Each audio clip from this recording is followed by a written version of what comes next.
Hello all. So let's continue our discussion with respect to Python.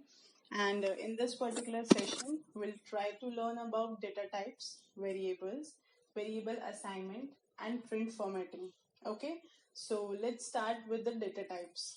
There are various data types. As you know, if you have knowledge about other programming language like int, double, long, and many more, right?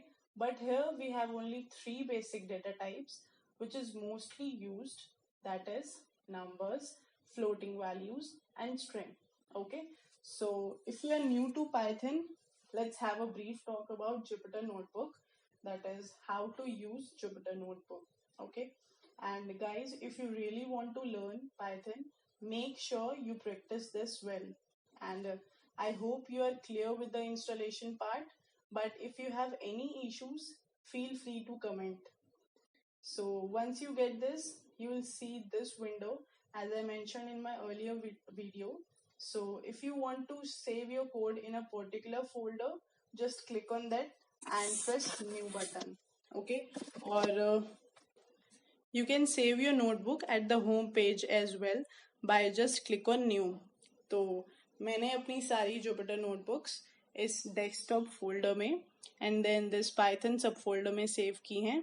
ये मेरी सारी Jupyter notebook हैं जो already saved हैं. So let's start with the new Jupyter notebook. तो कोई भी हम path location select करके new पे click करेंगे and then Python 3 notebook and just wait for 3 or 4 seconds. Okay, so first of all, we learn how to rename our notebook. Just click on this, give a name of your choice, and then enter. Okay. Next is what is cell and types of cells. This particular blue rectangular thing is known as cell, and cell is like in which kernel execute the Python code. Okay, and by type of cell means as Jupyter Notebook is very interactive, we can also use cells to make headings or notes as well. So जो ये cells हैं, हम इसमें अपने codes भी लिख सकते हैं और इसको हम headings की तरह भी यूज कर सकते हैं. जैसे कि जुपिटर में काफी सारी शॉर्टकट कीज हैं, तो ये आप यहाँ पे क्लिक करके देख सकते हो.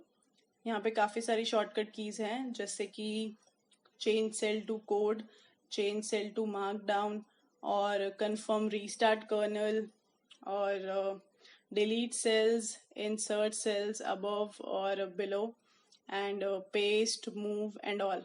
ओके, सो आप जितनी ज्यादा प्रैक्टिस करोगे ये उतनी जल्दी आपको लर्न हो जाएंगी. तो गाइज यहाँ पे एक बात नोट करने वाली है कि जो भी ये सारी शॉर्टकट कीज हैं ये तभी अप्लाई होंगी हमारी सेल पे जब वो एक सिलेक्टेड सेल में होगा, सिलेक्टेड सेल फॉर्म में होगा. मतलब कि जब वो ये ब्लू रेक्टेंगुलर बॉक्स में होगा.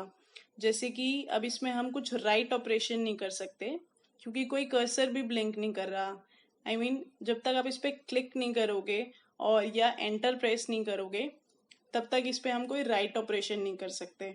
और आपने एक चीज जो नोट किया होगा, जैसे ही हमने इस पे क्लिक किया तो ये जो सेल है वो ग्रीन कलर में चेंज हो गया है ना.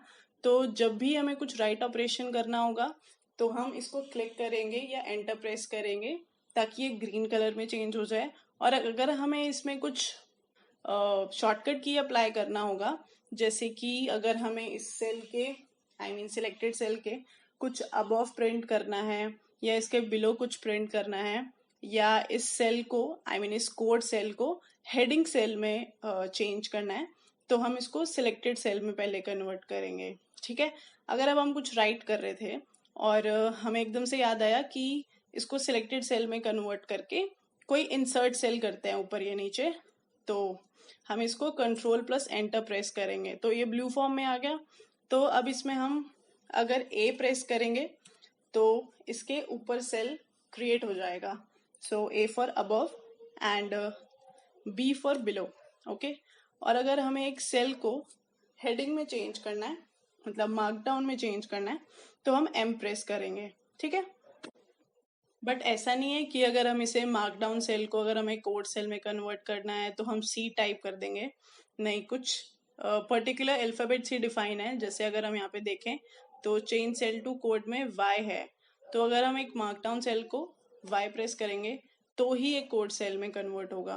Okay, and I also want to share a feature of Jupyter Notebook, which is a read aloud feature. I like this feature very much. Let me show you the use of read aloud. So आप पहले अपने home page पे जाओ, या जो भी आपने path location decide किया हुआ है कि जहाँ पे आप अपनी जुपिटर नोटबुक सेव करते हो, वहाँ पे हमने न्यू ऑप्शन क्लिक किया था ना, तो उसे क्लिक करो और देखो वहाँ पे हमने नोटबुक पाइथन 3 सिलेक्ट किया था पहले, बट वहाँ पे अदर ऑप्शंस भी हैं। उसमें पहला है टेक्स्ट फाइल, तो क्लिक ऑन दिस, एक ब्लैंक पेज खुलेगा। तो इसमें आप अपने नोट्स और इम्पोर्टेंट पॉइंट्स को नोट कर सकते हो। तो जब भी आपको रिवाइज करना होगा, बट होता है ना कभी कभी कि खुद के लिखे हुए नोट्स हैं पर पढ़ने का मन नहीं करता, कोई दूसरा सुना दे, तो रीड अलाउड फंक्शन वही करता है। तो मैं यहाँ पे कुछ लिख देती हूँ।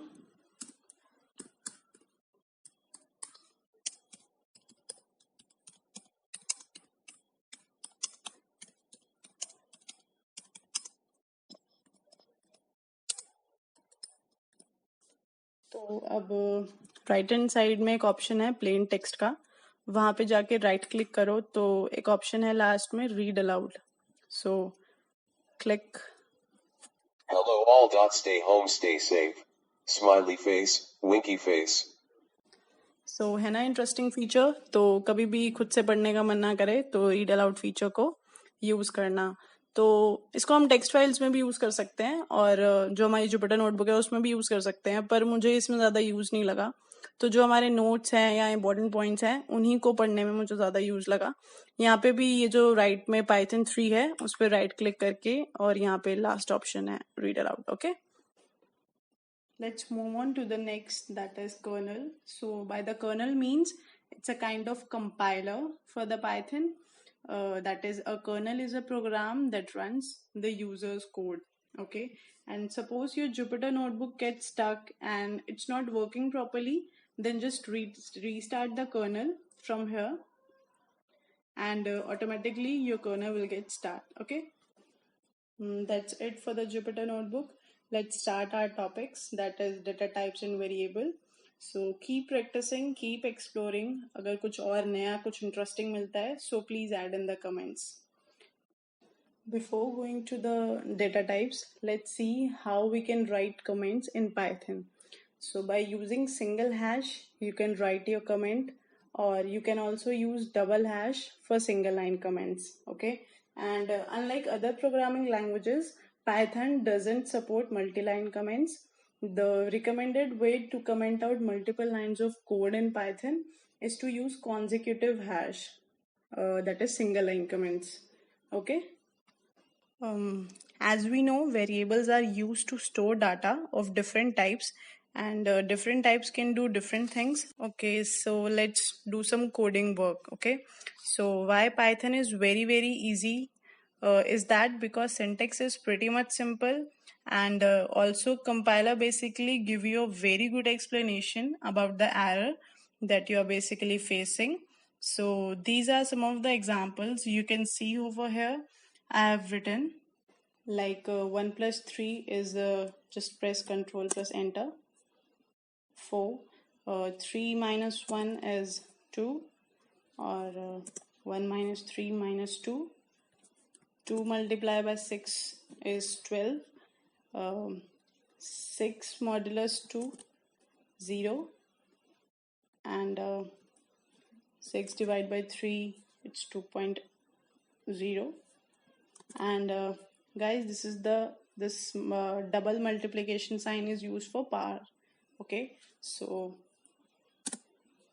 अगर हमें किसी भी नंबर का स्क्वायर करना होगा तो हम उसमें 2 लिख देंगे। अगर ऐसे ही अगर हमें उसका क्यूब करना होगा तो हम 3, और ऐसे इसको हम यूज कर सकते हैं। ठीक है, so like this all the mathematical operations can be done in Python. और ये तो हमने सारे ऑपरेशन सिर्फ न्यूमेरिकल वैल्यूज पे परफॉर्म किए हैं। अगर यही सब हम इसमें स्ट्रिंग भी ऐड कर दें तो वो कैसे परफॉर्म करेंगे? Let's multiply 10 by string, so then press control plus enter. तो इससे क्या होगा, वो 10 बार उसको कॉपी कर देगा स्ट्रिंग को। Okay, Python has lot of inbuilt function. So let's see one of the Python's inbuilt function, that is a type. It's used to check the data type of any value. So ये एक shortcut और लिखा हुआ है मैंने, shortcut to learn any function. मतलब अगर आपने कोई भी फंक्शन यूज किया है पाइथन का इनबिल्ट फंक्शन, तो उसके जो पैरेंथेसिस है उसके स्टार्ट होने से पहले या उसके बाद या कहीं भी just press shift plus tab and you will see the doc string of the function. Okay, that what is the use of this particular function. Let's try to the print. Press shift plus enter. So it prints the value to a string. Okay, so if you want to learn about any function, just click shift plus tab before the brackets. And second is just press tab for auto completion. जब भी कुछ हम कोई भी Python के reserve keyword use करेंगे, जैसे अगर मैं सिर्फ यहाँ पे PRI टाइप करूँ और अगर हम टैब प्रेस कर देते हैं तो वो ऑटो कंप्लीट हो जाता है। ठीक है, अगर ऐसे ही हम टाइप का TY टाइप कर दें तो वो टाइप प्रिंट हो जाएगा खुद ही। तो देखते हैं ये टाइप कैसे काम करता है। तो अब इसमें हमने टाइप फंक्शन लिखा है और इसके अंदर पैरेंथेसिस में हमने 3 लिखा है। तो जब हम इसको रन करेंगे तो ये इंट वैल्यू रिटर्न करेगी। ओके, और अगर हम इसमें 3.1 रन करते हैं तो फ्लोट, और अगर हम कीवर्ड्स में कोई स्ट्रिंग लिखते हैं तो ये स्ट्रिंग रिटर्न करेगा। और अगर हम इसमें ट्रू या फॉल्स लिखते हैं जो कि पाइथन के रिजर्व कीवर्ड्स में ही आता है, तो ये बूल रिटर्न करेगी, which is Boolean. Okay, next topic is type conversion. इसमें हम क्या करते हैं, अगर कोई भी आपको पर्टिकुलर डाटा टाइप वैल्यू को किसी और डाटा टाइप में चेंज करना है तो उसे हम टाइप कन्वर्जन कहते हैं। जैसे कि पहला हमने इंट, हमारे पास नंबर था, हमने इंट a को असाइन किया था और नेक्स्ट लाइन में हम इसको फ्लोट में कन्वर्ट कर रहे हैं। तो अगर हम इसको प्रिंट करेंगे तो ये 3.0 प्रिंट। नेक्स्ट है, अगर इसको इंट को हम कॉम्प्लेक्स में कन्वर्ट करना चाहते हैं तो just simply write C is equal to और use any other alphabet. Okay, so it returned the complex value of 3. Next is int to string. So let's run this also. Okay, so it returned 3 with the quotes. So next data type है strings. Strings को define करने के 3 method हैं। या तो हम इसको single quotes में डिफाइन कर सकते हैं या डबल में, या जब हम ट्रिपल क्वोट्स डिफाइन करेंगे तो वो मल्टी लाइन स्ट्रिंग के लिए यूज होता है। Okay, so let's see how to type strings. तो ये हमने एक हेलो असाइन किया है ए को, ए वेरिएबल को, और एक दूसरा हेलो असाइन किया है बी को। फर्स्ट में हमने डबल क्वोट्स यूज किए हैं, नेक्स्ट में हमने सिंगल किए हैं। And for multi line string ये हमने 3 क्वोट्स यूज किए हुए हैं और इसमें हमने अलग अलग लाइन में स्ट्रिंग लिखा हुआ है। तो लास्ट स्टेटमेंट ये है, जब हम तीनों को प्रिंट करेंगे तो जब हमने रन किया तो hello hello and last multi line string. Okay, और नेक्स्ट सेल में तीनों की टाइप्स हम प्रिंट करवाना चाह रहे हैं। तो अगर हम देखेंगे तो तीनों की टाइप स्ट्रिंग है। ओके, मतलब अगर आप सिंगल करो, डबल करो, ट्रिपल यूज करो, उनकी डाटा टाइप चेंज नहीं होगी, वो तीनों स्ट्रिंग में ही इंक्लूड होंगे। सो नेक्स्ट टॉपिक है हमारा indexing and slicing. So what is indexing? Basically it allows you to access individual characters in a string directly by using a numeric value. Okay, so इसमें हमने क्या किया, एक x variable लिया और उसमें हमने hello world को असाइन किया।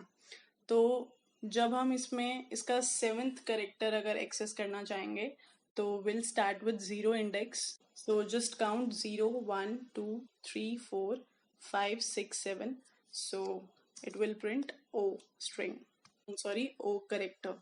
Okay, and by the slicing means we are creating a substring. Okay, सो इसमें हमने क्या किया, अगर हमें 4th से 8th इंडेक्स तक एक स्ट्रिंग को स्लाइस करना है तो हम ऐसे राइट करेंगे। तो इसमें हमारे पास 4th से लेके 7th कैरेक्टर प्रिंट होंगे।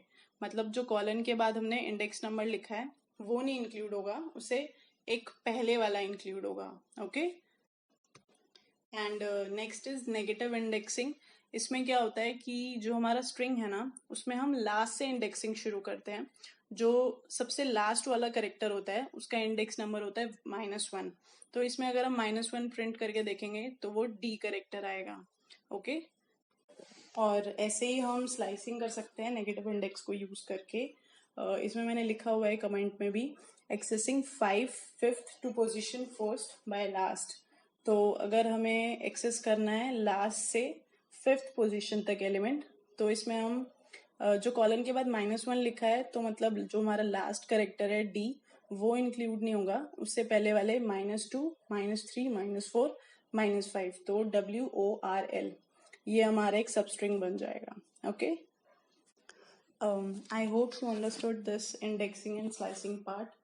This is pretty confusing but part of the Python, but इसकी प्रैक्टिस करो तो इंडेक्सिंग स्ट्रांग हो जाएगी। ओके, बट इंडेक्सिंग करना बहुत ज़्यादा इम्पोर्टेंट है क्योंकि आगे काफ़ी सारे टॉपिक्स हैं जैसे लिस्ट में, डिक्शनरी में, ट्यूपल्स में, तो ऑलमोस्ट सब में ही इंडेक्सिंग यूज होगी। Okay, next is variable assignment.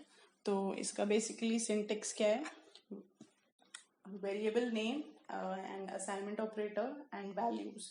सो हमने इसमें लिखा है a which is the variable name and assignment operator, and we have assigned a 10 int value. Okay, so if we check the type of a, it will print int. Okay, so we'll do mathematical operation with the help of variable assignment. Okay, so I have assigned a is equal to 10 and b is equal to 30. So in next cell हमने print statement लगाई हैं, first a multiply by b, then a plus b, and then a divide by b, and in the last statement we have used many operators like plus, into, divide in one statement. So इसमें जो हमने बचपन में सीखा था board मास वाला rule वो apply करेंगे, और जब हम इसको रन करेंगे तो ये सारी वैल्यूज प्रिंट हो जाएंगी। Okay, next is various ways of printing. So first one is the same print, right print and parenthesis the string. Let's run this. It prints hello. So now suppose I want some dynamic way of printing some very complex sentences, then how can I do this? So see, I have created two variables.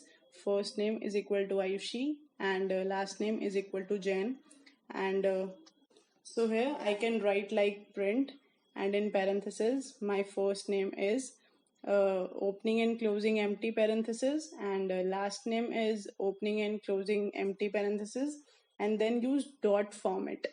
And in dot format I have written my two variables, that is first name and last name. So जो भी मैंने इसमें dot format में variables दिए तो जो ये empty parenthesis हैं ये इनको रिप्लेस कर देंगे।